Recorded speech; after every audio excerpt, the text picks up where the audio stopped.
Anggota Komisi 11 Dewan Perwakilan Rakyat, DPR, fraksi PDIP, Haris Turino menyoroti, aspek utang pemerintah depan Menteri Keuangan Purbaya Yudi Sadewa.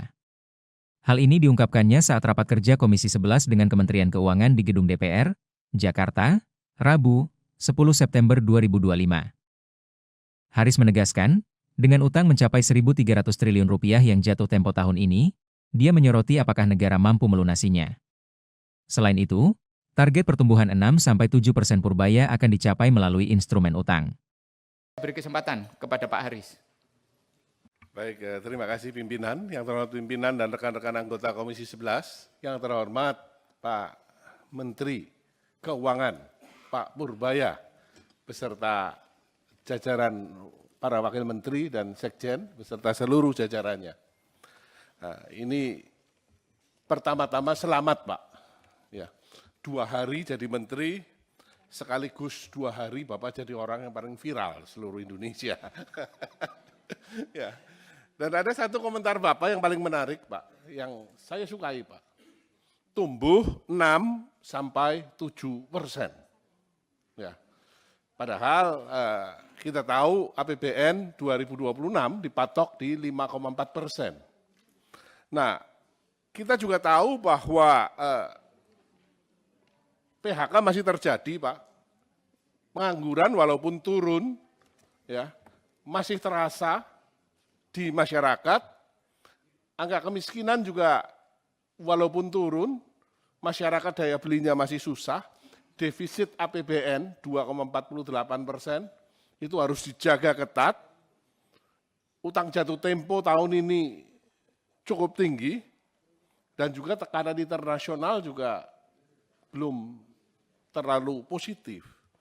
Tetapi semangat yang Bapak munculkan 6-7%, ini adalah semangat yang menurut saya bagus sekali. Harapannya adalah memang akhirnya angka 8% yang berkali-kali disampaikan oleh Presiden Prabowo bisa tercapai.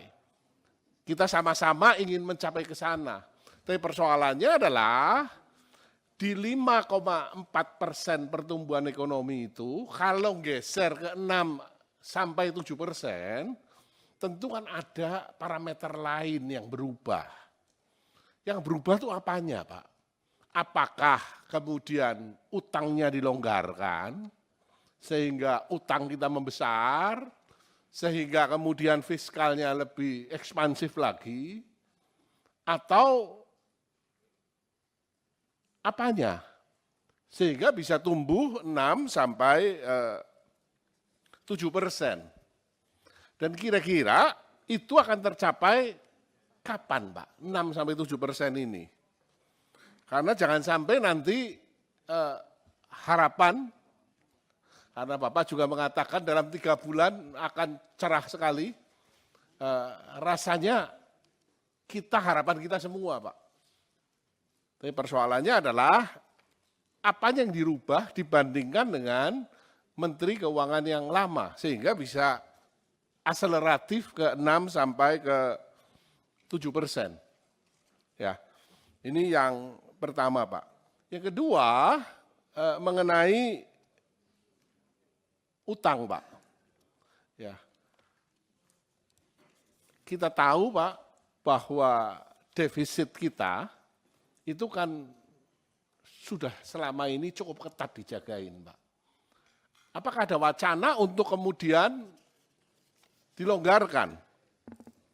Kita tahu untuk tahun ini Pak, 1.300 triliun, utang jatuh tempo berikut bayaran bunganya. Ya.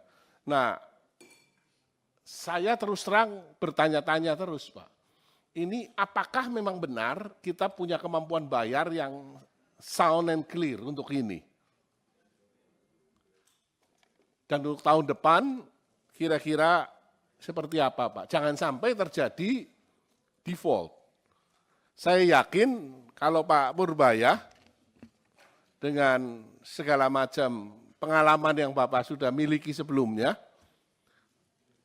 dengan didukung oleh para wamen yang luar biasa dan seluruh jajaran Eselon 1 Kementerian Keuangan yang sudah teruji, harapannya sama-sama Pak, kita bisa mencapai dan membuat Indonesia menjadi lebih baik. Terima kasih. Assalamualaikum warahmatullahi wabarakatuh.